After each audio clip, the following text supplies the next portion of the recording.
Look at this photograph of a bustling market in Kampala.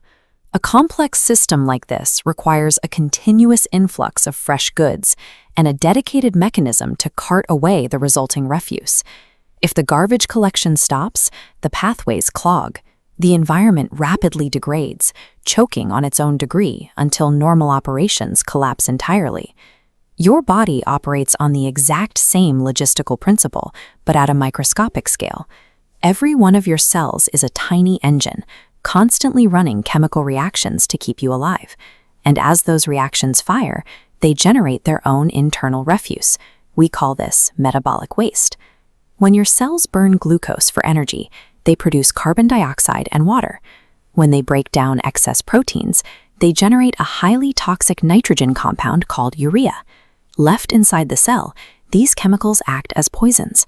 The human body survives only because it has engineered dedicated pathways to constantly sweep this metabolic waste out of the system.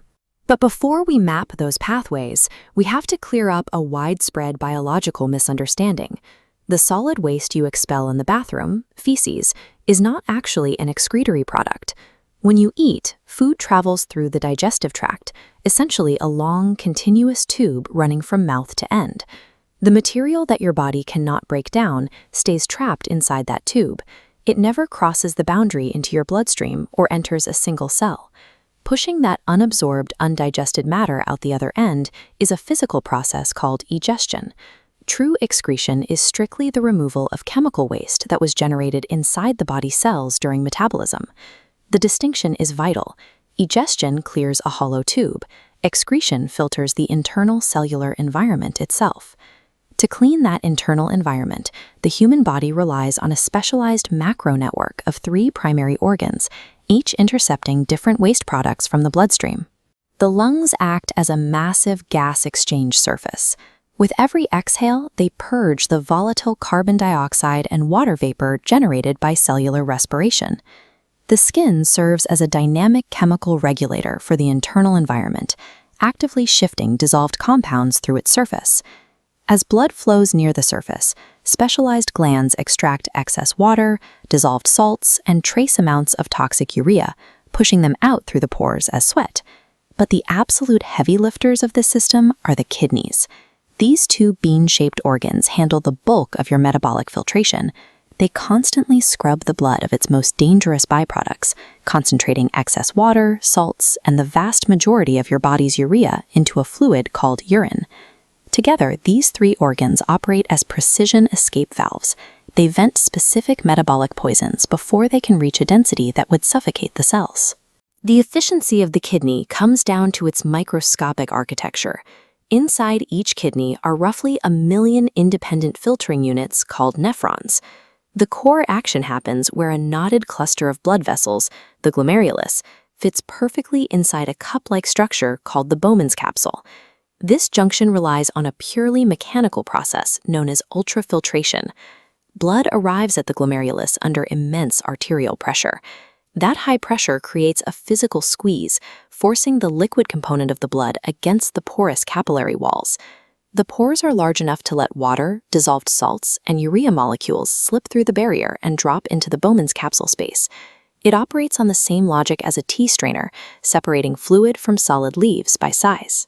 The critically important components of your blood, like red blood cells and massive protein molecules, are simply too large to fit through the microscopic pores. They bounce off the barrier and continue circulating in the bloodstream. By sorting molecules by size, the nephron effectively strips the toxic urea away from the nutrients the body needs to keep. The extracted liquid, now called filtrate, channels down the twisting tubes of the nephron, undergoing final adjustments before pooling in the bladder as urine. The complex biological problem of systemic toxicity is solved by the elegant, passive mechanics of fluid pressure and microporosity. Because urine is the direct byproduct of this blood filtration, its chemical makeup acts as a non-invasive diagnostic window into a patient's internal health. Doctors perform urinalysis to catch systemic failures that might otherwise remain hidden deep inside the body. For example, testing for glucose involves taking a simulated urine sample, adding Benedict's solution, and applying direct heat. If the deep blue solution turns brick red, it confirms the sample is loaded with glucose. Since healthy kidneys reabsorb all glucose back into the blood, finding it in the urine strongly indicates a systemic metabolic failure, most commonly diabetes. Medical professionals also use the burette reagent to check the urine for rogue proteins.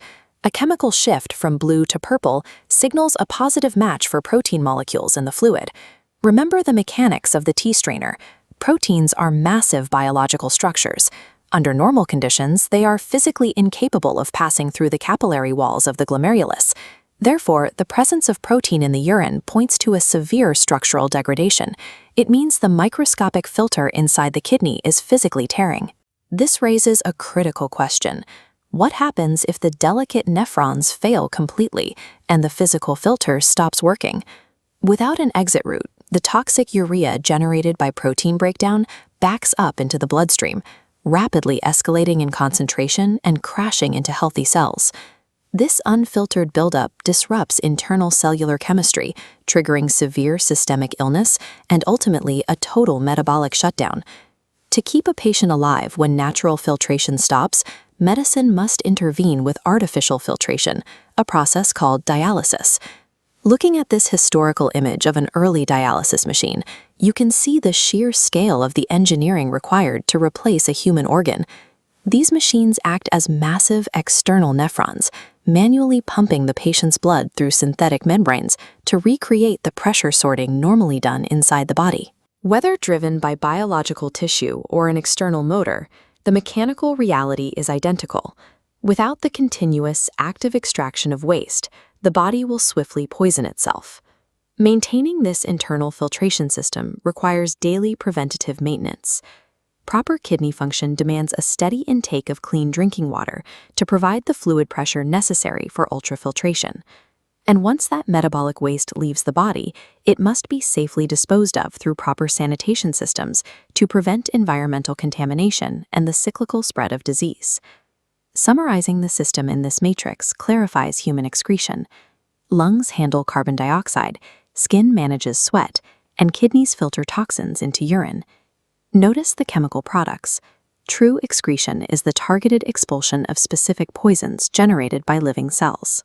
By ensuring our excretory organs remain structurally intact and our environments clean, we preserve the exact internal chemical balance necessary to sustain human life.